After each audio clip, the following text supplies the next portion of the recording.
দারুণ দারুণ জিনিস আমরা পেতে চলেছি। এবার ঋষিতে যাওয়ার পালা, আরো মনমুগ্ধ হওয়ার পালা।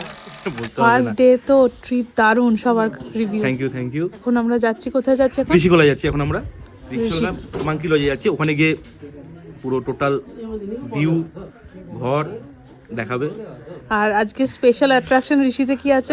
বারবিকিউ হবে। ঋষি ট্রাভেলের সাথে আমাদের ট্রিপের প্রথম ডেটাতে আমরা ছিলাম রামধরাতে, যেটার এক্সপিরিয়েন্স আমাদের ছিল অসাধারণ। সেকেন্ড দিনের আমাদের স্টে কিন্তু ঋষিখোলাতে। ঋষিখোলা ওয়েস্ট বেঙ্গলে নয়, এটা সিকিমে অবস্থিত। তো যাওয়ার পথে আমরা একটা জায়গায় হল্ট করে কিছুটা মোমো, চা, কফি খাই। এবং রাস্তাটা দেখো, রাস্তাটা দেখলে বোঝা যাচ্ছে কি ভয়ঙ্করভাবে সিকিম আক্রান্ত হয়েছিল প্রাকৃতিক দুর্যোগে।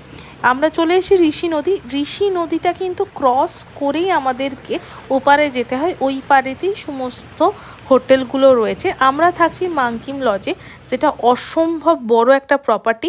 আমরা মাঙ্কিম লজের এই পার্টটাতে থাকছি। এই প্রপার্টিটাতে কিন্তু দু রকমেরই ব্যবস্থা করা রয়েছে। একটা হচ্ছে এই বিল্ডিংটা, যেটা হচ্ছে নতুন হয়েছে, আর একটা হচ্ছে পুরনো কাঠের একদম সুন্দর রুম করা, যার সাথে একটা লাগোয়া ব্যালকনি রয়েছে। এবং ব্যালকনিটা একদম ঋষি নদীর উল্টো দিকেই, যেটাতে একটা দারুণ ভিউ রয়েছে। আমার তো এই জায়গাটা ভীষণ অ্যাস্থেটিক লেগেছে। এইটা হচ্ছে এই কাঠের যে প্রপার্টিটা রয়েছে তার বাইরেটা। এর পাশ দিয়ে গেলে আমরা দেখতে পাবো এই জায়গাটা ডাইনিং এরিয়া, অসাধারণ সুন্দরভাবে ডেকোরেশন করা। অ্যান্ড ডাইনিং এরিয়ার ঠিক আগেই রয়েছে এই বিল্ডিংটা, যেখানে ফার্স্টে একদম নিচে গ্রাউন্ড ফ্লোরেতে রুমটা হচ্ছে এইরকম। আমি যেটা দেখেছি প্রত্যেক কটা রুমেতে বাথরুমটা সেম, তাই আমি জাস্ট একটা রুমেরই বাথরুমটা তোমাদেরকে দেখাচ্ছি for your better understanding. And ওপরে ফার্স্ট ফ্লোরেতে হচ্ছে এই রকম একটা রুম, অসাধারণ ডেকোরেশন করা। এবং রুম থেকে কিন্তু একদম ভিউটা অসাধারণ, একদম উল্টো দিকে ঋষি নদী।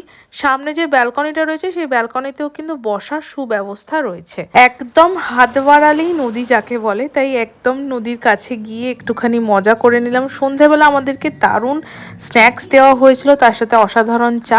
ঋষি ট্রাভেলের সব থেকে ভালো যেটা লাগলো, ওরা কিন্তু এন্টারটেনমেন্টটাকেও মাথায় রেখেছে। তাই সন্ধেবেলা যেরকম বারবিকিউ ছিল, তার সাথে কিন্তু একটা এন্টারটেনমেন্টেরও একটা দারুণ ব্যবস্থা ছিল, যেটা আমরা ভীষণভাবে মজা করেছি। রাতে ডিনারে ছিল একটা অসাধারণ tasty fried rice chilli chicken, যেটা ভিডিও করা হয়নি। সকালবেলা ঘুম থেকে উঠেই সৌভিক ফটোগ্রাফি করতে বেরিয়ে গেছিল, আর এই বাচ্চাটা আমাদের পেছন ছাড়ছিল না, এত সুইট।